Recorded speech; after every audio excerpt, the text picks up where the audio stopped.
Halo pemirsa, kembali lagi bersama saya Katarina Amelia di Wanyu Sore. Indonesia disebut akan menyetujui transfer data pribadi warganya ke Amerika Serikat. Gedung Putih menyatakan pemerintah Republik Indonesia mengakui Amerika Serikat sebagai negara dengan perlindungan data yang memadai. Informasi lainnya, pemirsa, timnas Malaysia dikabarkan batal berlaga di CAF Nations Cup 2025. Dan memilih tak menerima ajakan uji coba dari Indonesia. Sebagai penggantinya mereka dijadwalkan hadapi Singapura dan Palestina pada September mendatang. Pemirsa, inilah Wanyu Sore selengkapnya. Indonesia akan buka akses transfer data ke Amerika Serikat. Menurut Gedung Putih, Amerika Serikat dinilai sebagai negara dengan perlindungan privasi yang memadai oleh pemerintah Republik Indonesia. And this is what you have to run on. And I was so proud I called a news conference to announce that drug prices have gone down for the first time in many years. And I thought it was great, but then I did something much better. And this is what you have to run on. Down below 2%. Think of that. And gas price. Gedung Putih menyebut Indonesia akan mengizinkan pemindahan data pribadi warganya ke Amerika Serikat, mengakui Amerika Serikat sebagai yurisdiksi dengan perlindungan data yang memadai. Langkah ini merupakan bagian dari kesepakatan dagang antara Indonesia dan Amerika Serikat yang diumumkan dalam lembar fakta resmi Gedung Putih. Amerika Serikat dinilai layak mengelola data warga Indonesia karena perusahaan-perusahaannya telah melakukan reformasi perlindungan data pribadi selama bertahun-tahun. Meskipun data akan dikelola perusahaan Amerika Serikat, pengelolaannya tetap harus mengikuti hukum perlindungan data pribadi yang berlaku di Indonesia. Transfer data ini terkait langsung dengan penghapusan hambatan perdagangan digital antara kedua negara. Dalam UU PDP Indonesia, transfer data ke luar negeri diperbolehkan jika negara tujuan memiliki perlindungan data yang setara atau lebih tinggi.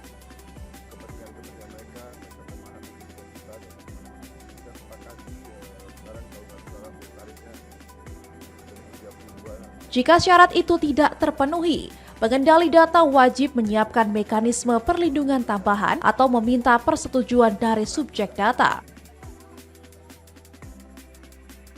Selain isu data, Indonesia juga berkomitmen menghapus tarif HTS untuk produk digital dan mendukung moratorium global bea masuk atas transmisi elektronik di WTO. Trump menyatakan kesepakatan ini akan menguntungkan pekerja, eksportir, petani, dan inovator digital Amerika.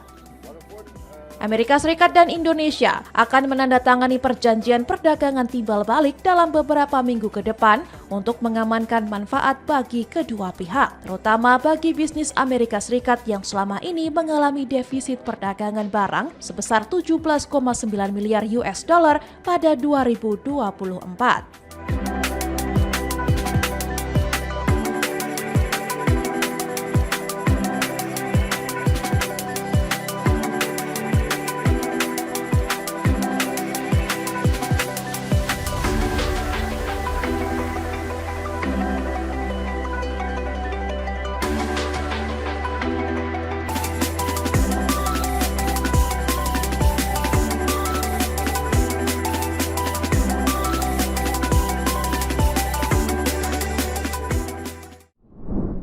Menanggapi ramainya isu pengiriman data pribadi warga negara Indonesia ke Amerika Serikat, Presiden Prabowo Subianto menegaskan kerjasama terkait pengelolaan data itu belum final. Ia menyatakan Indonesia masih terus bernegosiasi untuk mencapai kesepakatan yang saling menguntungkan.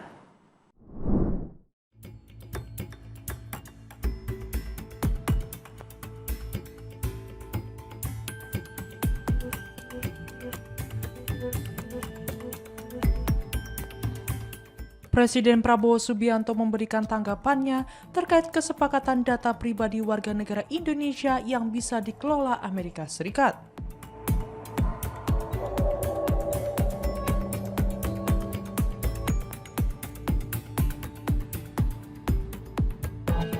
Di Jakarta Convention Center pada Rabu 23 Juli, Prabowo hanya mengatakan bahwa Indonesia terus bernegosiasi dengan Amerika Serikat.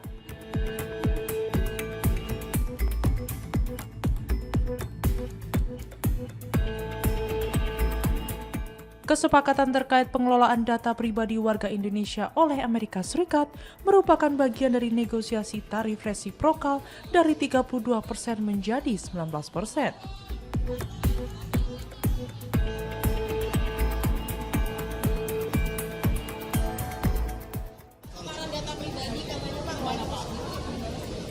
Apa itu?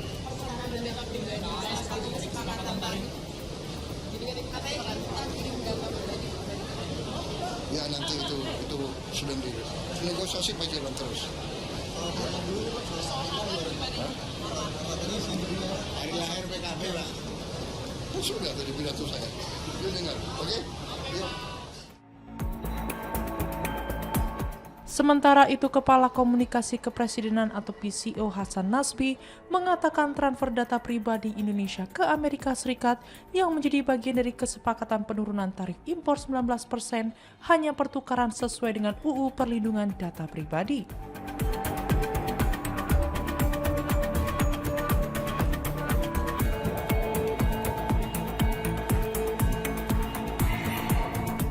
Hasan mengatakan pertukaran tersebut tetap akan melindungi dan menjamin keamanan data.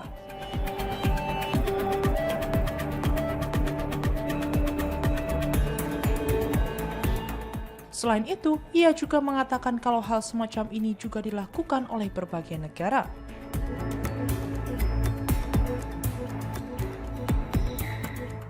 Hasan menjelaskan pertukaran data bertujuan untuk komersil, bukan dikelola oleh pihak Amerika Serikat ataupun yang lainnya.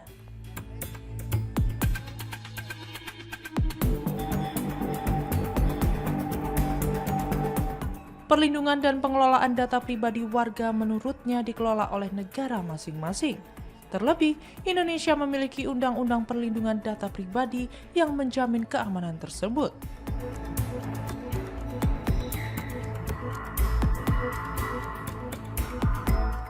Sebelumnya diberitakan, Gedung Putih merilis pengumuman bahwa Amerika Serikat dan Indonesia mencapai kesepakatan yang bersejarah.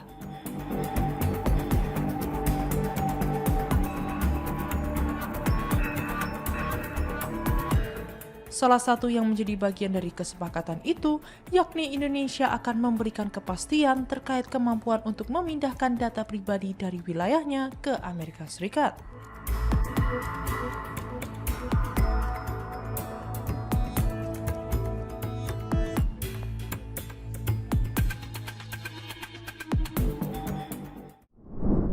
Mantan anggota Marinir TNI Angkatan Laut Satria Artakumbara yang pernah bergabung sebagai relawan militer Rusia dalam konflik Ukraina kini menyatakan niat untuk kembali menjadi warga negara Indonesia.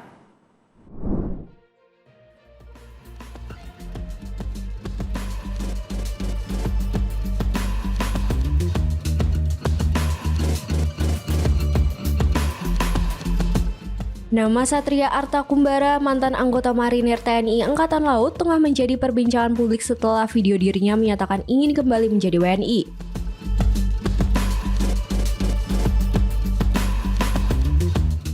Satria sebelumnya bergabung sebagai tentara relawan di Rusia dalam konflik melawan Ukraina.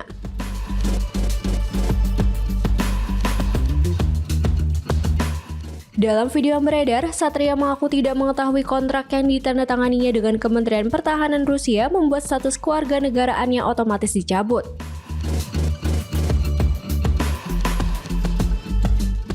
Ia menyampaikan permohonan kepada Presiden Prabowo Subianto, Wakil Presiden Gibran Rakabuming Raka, hingga Menteri Luar Negeri Sugiono untuk diizinkan pulang ke tanah air.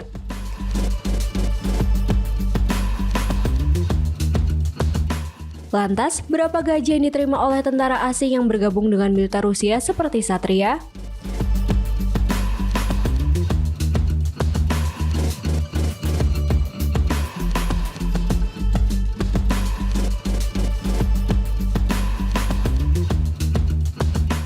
Menurut laporan Deutsche Welle, mereka dijanjikan bayaran antara 32 juta rupiah hingga 40 juta rupiah.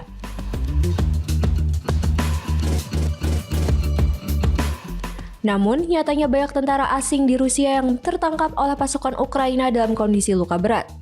Dan menyebut bahwa kenyataannya banyak rekan seangkatannya tidak dibayar sesuai janji, bahkan ada yang tidak menerima bayaran sama sekali.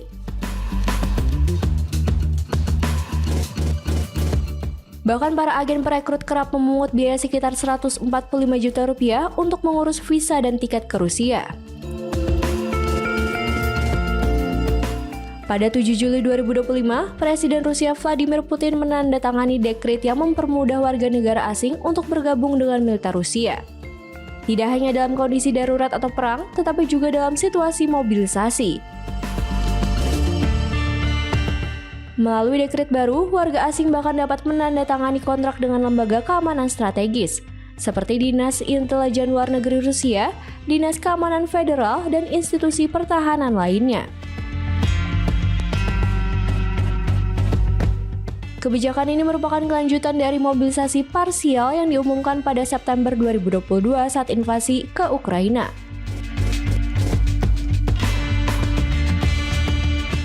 Saat itu, hanya warga Rusia yang diwajibkan masuk wajib militer. Kini dengan aturan baru, Rusia secara resmi membuka peluang lebih besar bagi warga asing meski resiko yang dihadapi tinggi.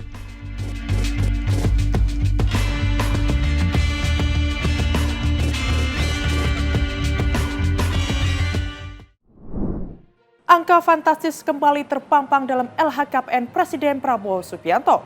Total kekayaannya dikabarkan menembus 2,06 triliun rupiah berdasarkan laporan kepada KPK terbaru April 2025.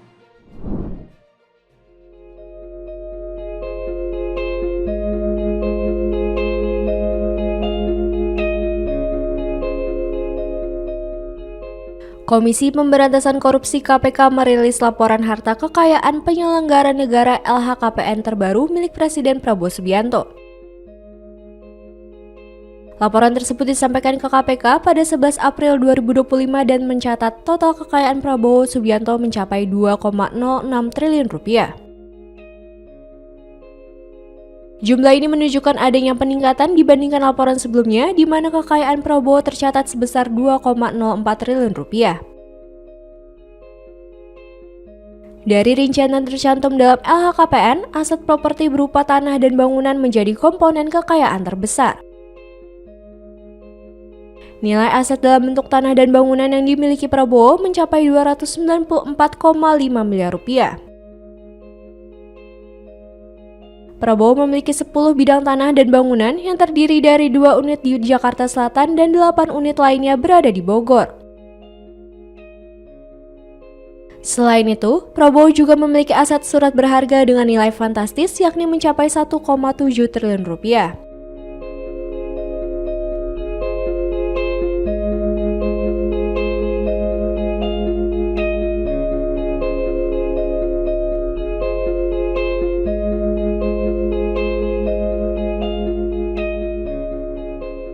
Dalam kategori alat transportasi dan mesin, nilai yang tercatat adalah 1,26 miliar rupiah yang terdiri dari 7 mobil dan 1 sepeda motor. Di antaranya Toyota Alphard, Honda CR-V, 2 Land Rover, Toyota Land Cruiser, Mitsubishi Pajero, Toyota Lexus, dan sepeda motor Suzuki.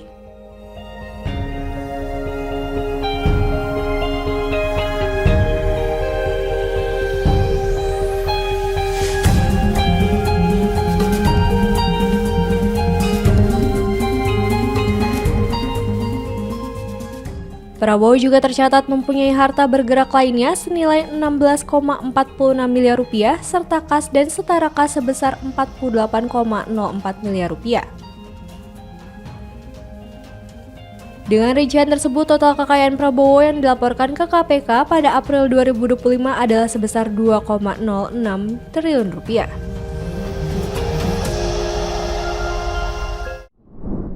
Aksi sadis ayah terhadap anak kandung kembali terjadi.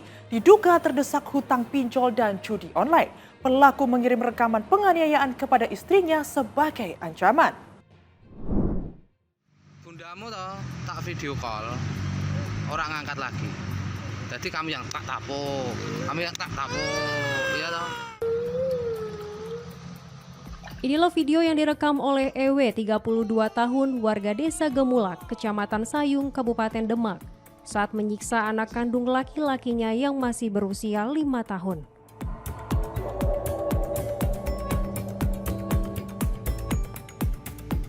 Dalam video tersebut, pelaku tampak menampar pipi sang anak.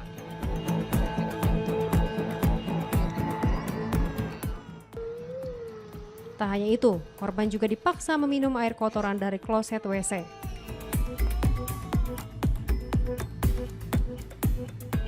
LS, 26 tahun, ibu kandung korban, mengungkapkan bahwa keluarganya mulai tidak harmonis sejak mengalami kesulitan ekonomi.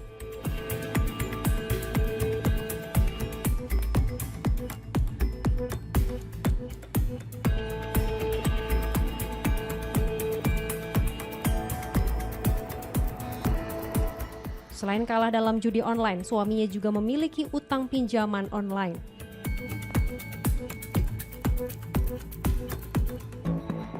Untuk menutupi kebutuhan hidup, suaminya bahkan membawa kabur uang perusahaan. LS bekerja di sebuah pabrik di kawasan Jateng Land, Sayung, demi mencukupi kebutuhan keluarga.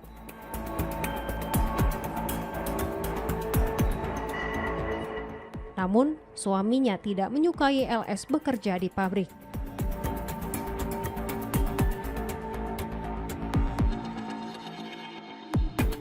EW kemudian melampiaskan kemarahannya dengan membawa kabur anaknya ke luar kota.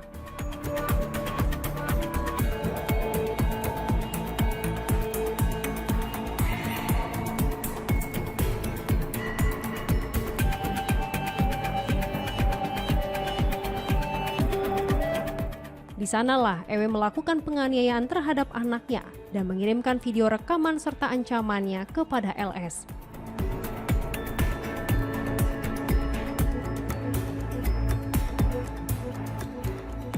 Karena khawatir akan keselamatan anaknya, LS pun melamporkan kejadian ini kepada pihak kepolisian.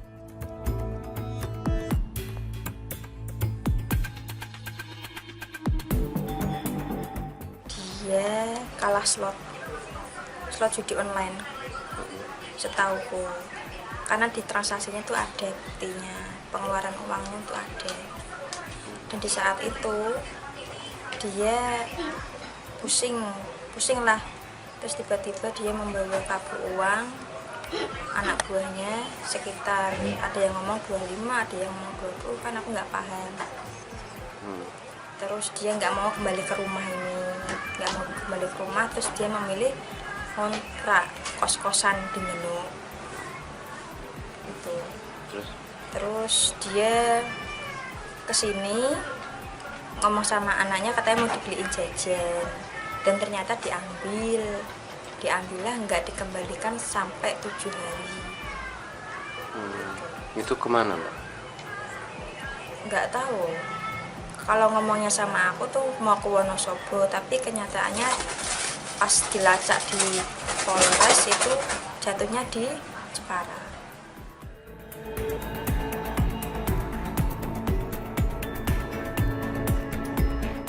Korban kini mengalami trauma akibat penyiksaan tersebut.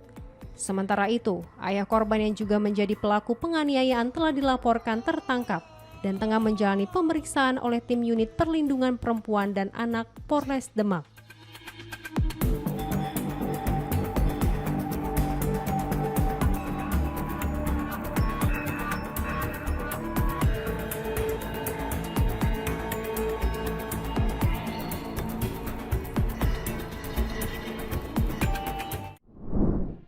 Kuasa hukum Roy Suryo menyayangkan ketidakhadiran Joko Widodo dalam pemeriksaan di Polda Metro Jaya pada Selasa 17 Juli. Jokowi sedianya dipanggil sebagai pelapor dalam kasus dugaan ijazah palsu, namun berhalangan hadir dengan alasan sakit. Ironisnya, di hari yang sama, Jokowi terlihat hadir di Kongres PSI di Solo.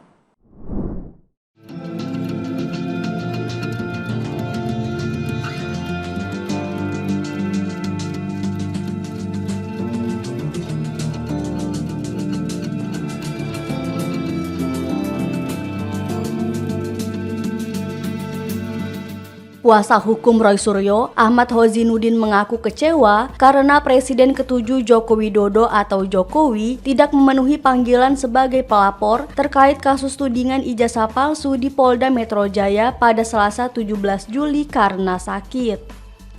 Padahal, kata Ahmad, Jokowi tetap bisa menghadiri acara Kongres PSI di Solo pada Sabtu 19 Juli. Ahmad juga menyayangkan sikap penyidik yang justru datang ke Solo untuk memeriksa Jokowi.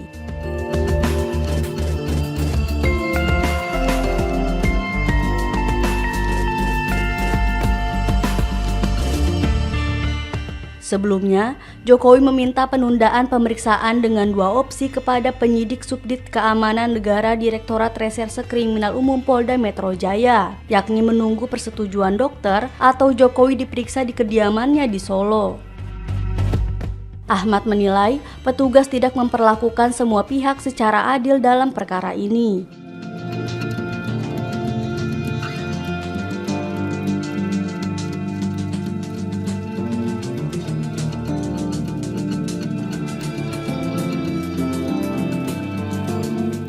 Ia juga menyoroti perbedaan perlakuan antara laporan Jokowi di Polda Metro Jaya dengan laporan serupa Tim Pembela Ulama dan Aktivis atau TPUA yang diwakili Roy Suryo ke Bareskrim Polri. Ahmad mengatakan polisi langsung menerbitkan nomor laporan polisi atau LP setelah Jokowi melapor ke Polda Metro Jaya terkait tudingan ijazah palsu ini. Sedangkan saat TPUA melaporkan kasus serupa ke Bareskrim Polri, hanya diterbitkan sebagai aduan masyarakat atau DUMAS. Oleh karena itu, Ahmad menyimpulkan perlakuan berbeda ini menunjukkan adanya ketidaksetaraan dalam proses hukum.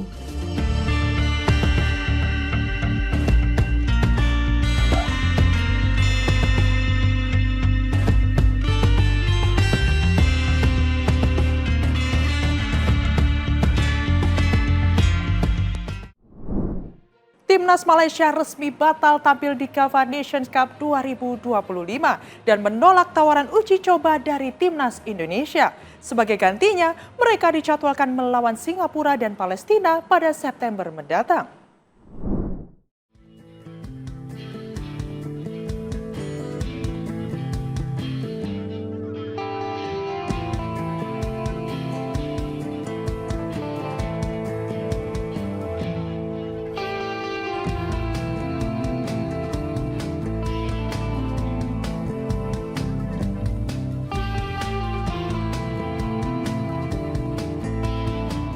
Publik dikejutkan dengan keputusan mendadak Timnas Malaysia yang memutuskan mundur dari ajang CAF Nations Cup 2025.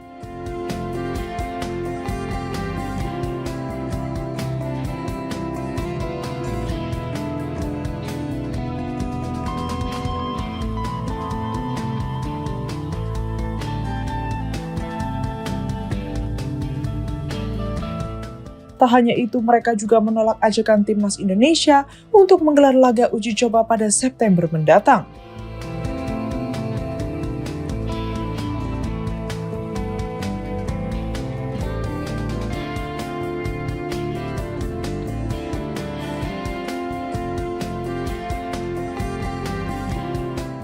Langkah tersebut memicu tanda tanya besar, namun rupanya ada alasan tersendiri di balik keputusan itu.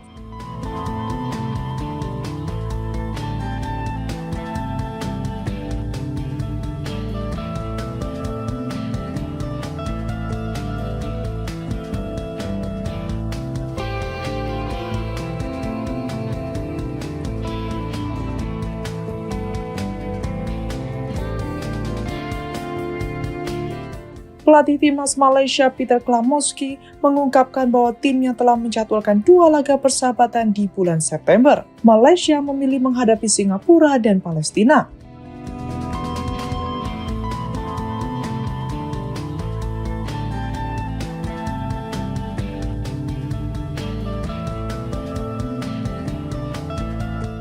Menurut Klamoski, laga uji coba melawan kedua negara tersebut dinilai lebih menguntungkan bagi pengembangan timnya.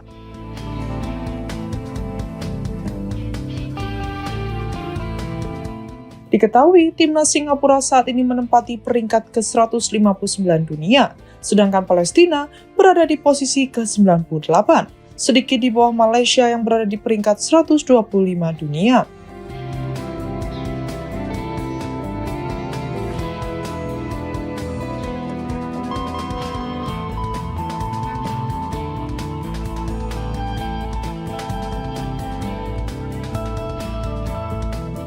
Tentu saja, apabila timnas dengan julukan Harimau Malaya itu mampu meraih hasil positif di kedua laga, maka dapat mendongkrak ranking FIFA dan semakin dekat dengan tim ASEAN lain yang berada di atas.